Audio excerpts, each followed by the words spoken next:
आप कह रहे हैं कि इतने सालों से आपने अपने वचन को बांधा हुआ है।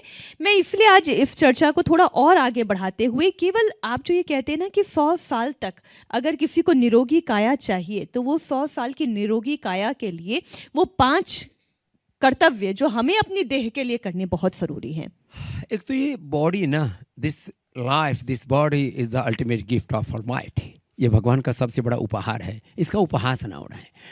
तो इस शरीर को बहुत संभाल के रखिए, दुनिया की सबसे बड़ी दौलत है। आप सबको ये समझना चाहिए कि मैं अडानी, अंबानी, टाटा, बिरला, एनल, मास्क और कौन कौन है ये जो भी है, जुकरबर्ग, पुकरबर्ग, मैं किसी से कम, मुझे भगवान ने ये जीवन की दौलत दी है, ये सबसे बड़ी है। और कुछ भी करें उसका सोचें कि उसका असर 37 ट्रिलियन सेल्स पर पड़ रहा है। कोई भी आहार का, कोई भी विचार का, वाणी का, व्यवहार का, कोई भी आचरण का, हम जो भी करते हैं उसका असर कितने पर पड़ रहा है? 37 ट्रिलियन सेल्स पर पड़ रहा है। तो ऐसा सोचेंगे तो गलत आहार, गलत विचार, गलत वाणी, गलत व्यवहार कभी जिंदगी में होगा ही नहीं। एक बात। दूसरी बात जो है, एक डिसिप्लिन लाइफ जीनी चाहिए। अथ योगानुशासनम।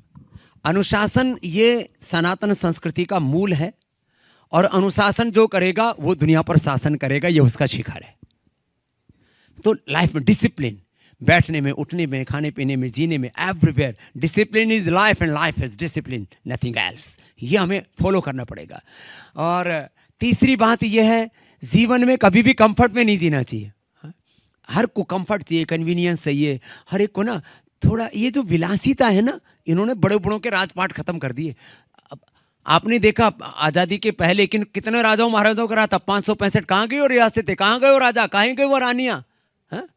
ये विलासिता का परिणाम है। हजारों वर्षों से जो हमारा राजतंत्र चला आ रहा था, वो लोकतंत्र ने सब ध्वस्त कर दिया। क्यों? विलासिता में चले गए। इधर मुगल हरमों के अंदर जो है रानियां रखने लग गए थे। कितनी?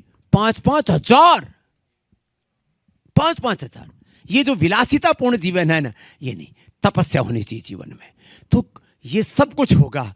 और फिर अंतिम बात, जीवन के सामने कुछ बड़ा उद्देश्य रखना चाहिए। छोटे उद्देश्यों के लिए जीवन को जीना जीवन का अनादर तिरस्कार है।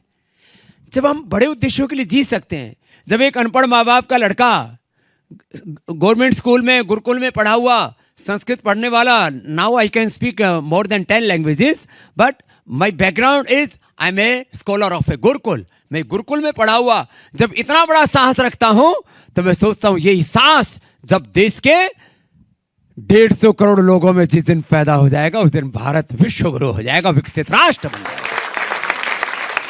This is the capacity of a human being. ये एक व्यक्ति का सामर्थ्य है, ये हमारे भारत का सामर्थ्य है, ये सत्य सनातन का उद्घोष और सामर्थ्य है। प्रभु श्री राम पर चर्चा के बिना तो सत्य सनातन की चर्चा अधूरी है। स्वामी जी, राम मंदिर का बन जाना राष्ट्र के निर्माण में कितनी बड़ी भूमिका निभाता है? राम मंदिर का निर्माण होना चाहिए राष्ट्र मंदिर के निर्माण के लिए, और वो होगा राम के चरित्र को जीने से।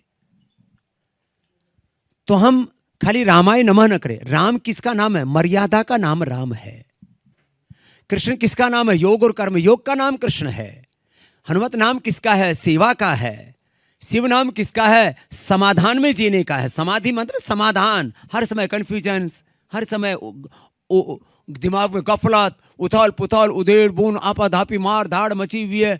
क्या करूं, किम करूं, मैं कौ गच्छा में कौ माम उद्धरिष्यति, ऐसे नहीं बनेगी बात। सीता नाम सच्चरित्रता, पवित्रता का है, हर अग्नि परीक्षा में पास होने का है। शौर्य का नाम दुर्गा, सरस्वती, पार्वती, भवानी, भगवती है। लक्ष्मी का नाम लक्ष्मी नाम है ऐश्वर्य का। तो सारे अपने पूर्वजों के सद्गुणों को जब अपने जीवन में धारण करेंगे, तब राम राज्य आएगा, और तब हम कह सकेंगे हमारे राष्ट्र में दैहिक दैविक भौतिक तापा राम राज नहीं काहू ही व्यापा। और कहीं पर भी कोई किसी के जीवन में रोग दुख दारिद्र्य नहीं है, और कैसे हैं सब? अल्पायु नहीं, क्यों नहीं पीड़ा, सब सुंदर, सब विरुद्ध शरीरा, सब नर करें परस्पर प्रीति, चले स्वधर्म निरत श्रुति नीति। यह है राम राज्य। यह आएगा आत्मानुशासन से, शासन से नहीं आएगा। शासन आंशिक रूप से कार्य कर सकता है, लेकिन आत्मानुशासन से हम राम राज्य जीवन में और जगत में प्रतिष्ठापित कर सकते हैं।